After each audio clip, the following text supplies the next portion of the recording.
Hello, I'm Val. This is Solo Jazz at Uptown Swing, and we're doing improvisations. That's it. And we did some little jamming in the beginning, and then what we did is we took a move, and then we put them into a combo, and the only rules were it needs to fit into an 8 so you can repeat it, so you can dance it, and also we need to be true to the classic version of that move where some moves start on even, some moves start on odd beats. So for example, we learned follow the log. Follow the log is this move. 4, 5, 6, 7, 8, 1, 2, 3, 4, 5, 6, 7. Then we're like, what if we do this and hallelujahs?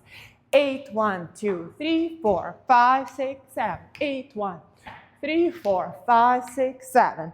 And you can do that with any move. We gave you a bunch of moves and you worked with each other to put them together. There are a lot of cool options there. So for example, 1, 2, 3, 4, 5, 6, 7, 8, 1, 2, 4, 5, 6, 7, 8. Somebody did that. Somebody did something else. I'm not going to show all of them. You should have been there. Bye.